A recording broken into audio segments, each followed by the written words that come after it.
rather horrendous designs and mechanizations of our federal government structure that I feel directly imperiled not to tell anybody about, so that's why I'm here telling you. In doing so, I'm breaking my security oaths. I am also guilty of breaking major federal law. How long I'll be able to do this, anybody's guess. However, I would like to mention this talk is going to be broken up into 4 main topics. And each of these topics will have some bearing on what you people are involved in, you patriot people, or even some of you people that aren't patriots that may be leaning in that way or considering it. I want you to know these United States are a beautiful place. I've traveled in over 70 countries, and I cannot remember any country that has the beauty as well as the magnificence of its people like these United States. Give you an overview of basically what I am.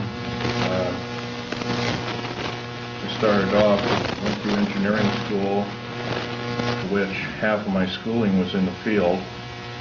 I built up a reputation for being a geological engineer as well as a structural engineer with both military and aerospace applications.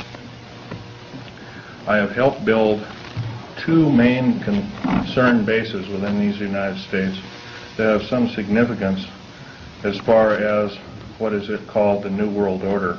Number 1 is Dulce, New Mexico. I was involved in 1979 in a horrendous firefight with alien human type, whatever you want to call them. And I was one of the survivors. I'm probably the only talking survivor you'll ever hear. 2 other survivors are under close guard somewhere in these United States. One is not in very good shape. He's living in Canada.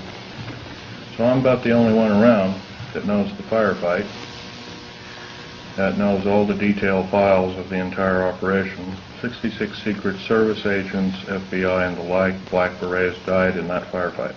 I was there. Number 1, part of what I'm going to tell you is going to be very shocking. Part of what I'm going to tell you is probably going to be very unbelievable. So if instead of putting on your glasses, I'll ask you to put your skepticals on rather than your spectacles. But please feel free to do your own homework. I know the Freedom of Information Act isn't much to go on, but unfortunately it's basically the best we've got. Your local law library and your nearest law university is a good place to look for congressional records. So if one continues to do their homework, and one can be standing vigilant in regards to their country. I love the country that I'm living in more than I love my life. I would not be standing before you right now risking my life by telling you these things if I didn't believe it so. The first part of this talk is going to concern deep underground military bases and the black budget. Let me first start by emphasizing the black budget.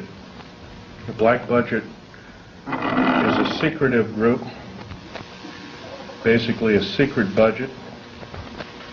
It garners 1/4 of the gross national product, the entire gross national product of these United States. At present, the gross national product is around $5 trillion, so 1/4 of that's about $1.25 trillion per year. At least 1.023 trillion, and I say at least, is used in black budget programs like deep underground military bases. Presently, there are 129 deep underground military bases in these United States. Is this our? No, this one doesn't work.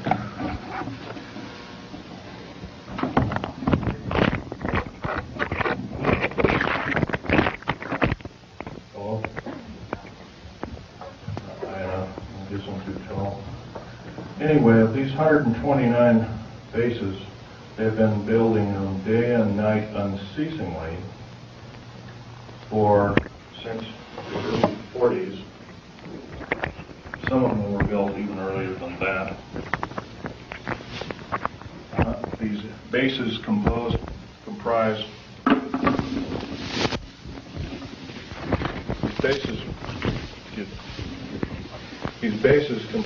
basically of large cities underground. They're connected by high-speed monorail magneto-leviton trains that can go up to Mach 2. Several books recently have been written about this activity, all of which is verifiable through bibliography. I think Al Bielek will, unfortunately, Al Bielek has my only copy is Al Bielek here, by the way? Al Bielek? Yes, please do. Richard Sauder's book, he's a PhD architect, and he alone also is risking his life by talking about this. He worked with a number of government agencies on deep underground military bases. Okay, there are 129 of these in these United States. In and around where you live, in Idaho, there are 11 of them. It's a very large number. The average depth of each base is roughly a mile deep. They are basic whole cities hollowed out underground. They are somewhere between 2 2/3 cubic miles and 4 1/4 cubic miles hollowed out underground. You might ask how this is done. Well, right now they have laser drilling machines that can drill a tunnel 7 miles in one day. Obviously, we the public I have information done. We're not told about this. So unfortunately, I don't believe these things. The black projects, as we know them, sidestep Congress, which is illegal. Right now, the New World Order is depending upon these bases, and if I'd known it was the New World Order involved, I wouldn't have had anything to do with them. I was lied to rather extensively. So. Basically, the technology as we know it for every calendar year that goes by, every 12-month calendar year, the military technology increases about 44.5 years.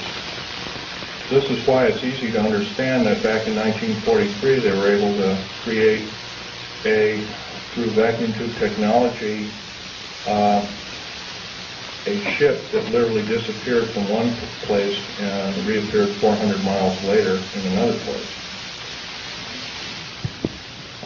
My father, Otto Oscar Schneider, there's an interesting story about him. He fought on both sides of the war. He was originally a U-boat captain. He was captured. He was captured by the French. He was turned over to the United States Army. He was turned over to the United States Navy. He was repatriated here to Cocoa Beach, Florida, and Fort Lauderdale, and taken up to Philadelphia Navy Yard thereafter. And he was a master machinist as well as an MD doctor. He later became an MD doctor. He never did anything with it. But basically, he was involved with different kinds of concerns,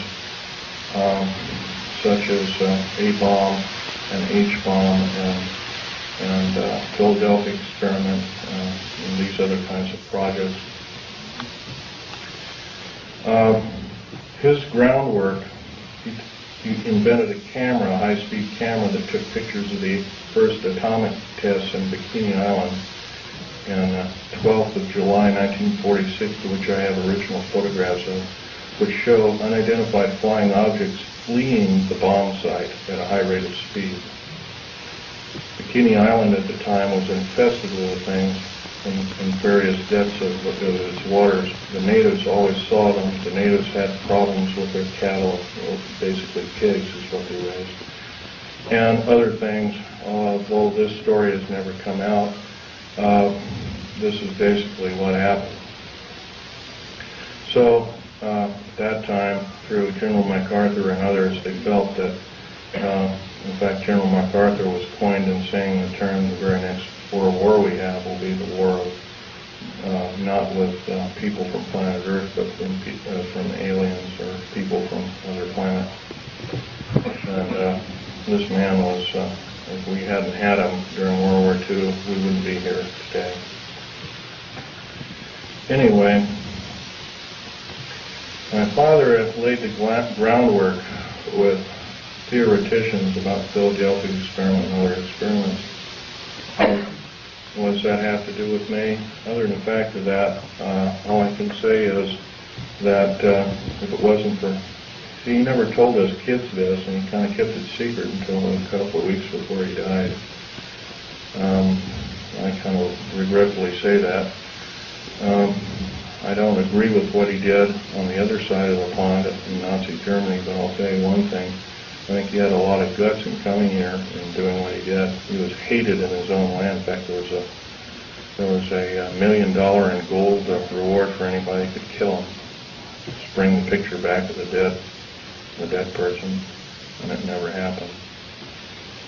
Anyway, back to topic number one is dumb bases or deep underground military bases. We've been basically lied to, folks.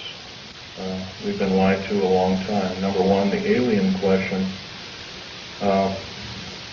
Nobody really knows the truth. We've been ruined by Madison Avenue has painted a very unrealistic picture of what's going on with outer space aliens and the insider government, especially at Groom Lake.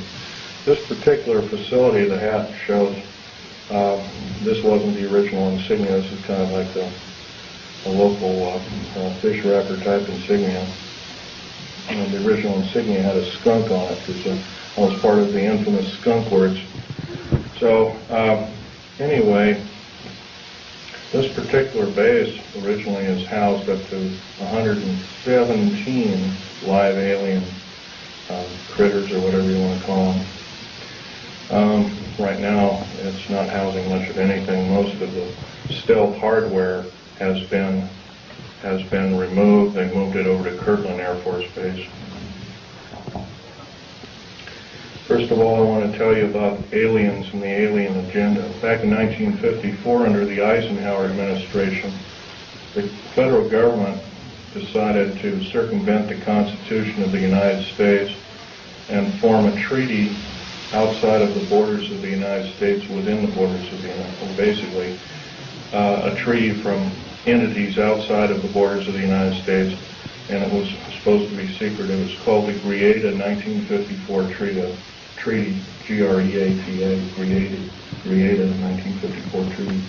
That basically said that the aliens could take a few cows and test their implanting techniques on a few human beings, but they had to give detailed lists of the people involved, etc., etc. Slowly but surely, the outer space aliens slowly altered the bargain until they decided they wouldn't go by it at all. And back in 1979, this was a reality. The firefight occurred